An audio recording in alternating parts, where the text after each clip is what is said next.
Bharatiya Janata party ने पिछले वर्षों में कई परंपराओं को तोड़ने का काम किया है।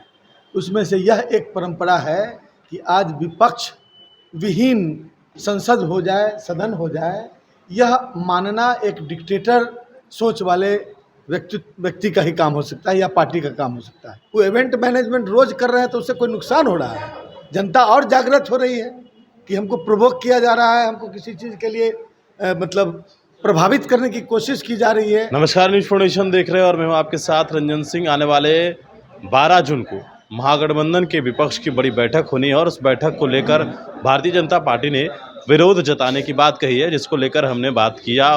बिहार सरकार के मंत्री हैं, जब उनसे सवाल पूछा गया, आलोक कुमार मेहता, उन्होंने कहा है कि विपक्ष की भूमिका होती है और हर लोगों को जो लोकतंत्र है, लोकतंत्र में विपक्ष एक अंग होता है। और इस तरीके से जो ये लोग कह रहे हैं, और उन्होंने यह भी कहा है कि जिस महीने में जो बैठक होने वाली है महागठबंधन की, उसमें 4 बड़ी रैलियां, प्रधानमंत्री भी बिहार आएंगे रैली को संबोधित करने। उन्होंने कहा कोई फ़र्क नहीं पड़ता है, जनता सब समझ रही है कि ये हमेशा इवेंट मैनेज करते हैं और जब प्रधानमंत्री बिहार आ रहे हैं तो समझ जाइए कि नीतीश कुमार ने जो बड़ी बैठक बुलाई है, उस बैठक में कितनी ताकत है, उससे अंदाज़ा लगा लीजिए। सुनिए क्या कुछ कह रहे हैं आलोक कुमार मेहता। भारतीय जनता पार्टी कह रही है कि आप लोग जिस दिन बैठक करेंगे 12 जून को, तो उस दिन हम धरना प्रदर्शन करेंगे जेपी के आवास से और आपका विरोध करेंगे। क्या कहना है? प्रजातंत्र में, खासतौर से भारतीय प्रजातंत्र में, विपक्ष और विरोधी का बहुत ही ऊंचा स्थान दिया गया है। यहाँ तक कि सदन में प्रधानमंत्री के बाद नेता प्रतिपक्ष की सबसे अधिक महत्ता बताई जाती रही है और यह एक प्रैक्टिस है, यह एक परंपरा है। भारतीय जनता पार्टी ने पिछले वर्षों में कई परंपराओं को तोड़ने का काम किया है। उसमें से यह एक परंपरा है कि आज विपक्ष विहीन संसद हो जाए, सदन हो जाए, यह मानना एक डिक्टेटर सोच वाले व्यक्ति का ही काम हो सकता है या पार्टी का काम हो सकता है।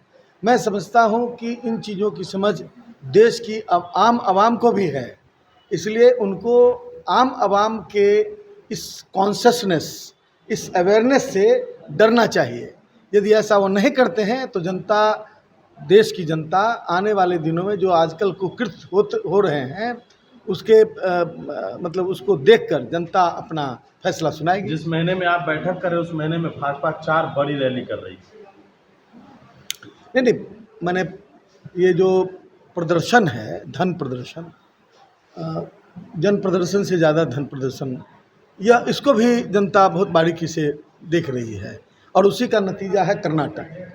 तो मैं यह कहना चाहता हूँ कि किसी भी चीज़ की जो अति होती है ना, वह एक फटीग क्रिएट करता है। प्रजातंत्र में बहुत नेचुरल एक सोच होती है कि जो सत्ता पक्ष में जो लोग गए हैं, उनकी गलतियों का, उनका जो उनके द्वारा किए गए गलत कार्यों का विरोध विपक्ष के द्वारा होता है। दूसरी बात है कि पक्ष और विपक्ष यदि नहीं रहा तो भारत के प्रजातंत्र का जो मूल है वो समाप्त हो जाएगा और उसी ढंग से डिजाइन किया गया है यहाँ के संविधान को, यहाँ के प्रजातंत्र। 4 बड़ी रैली करेंगे तो नुकसान होगा ना महागठबंधन को? नहीं, नुकसान काहे को होगा? वो इवेंट मैनेजमेंट रोज कर रहे हैं तो उससे कोई नुकसान हो रहा है।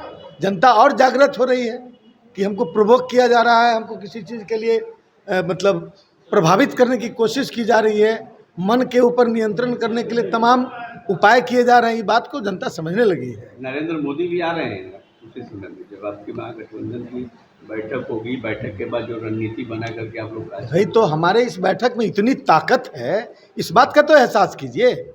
देश में प्रजातंत्र अभी जिंदा है और आगे भी रहेगा, उसका यह द्योतक है और सूचक है, उस रूप में इसको लीजिए।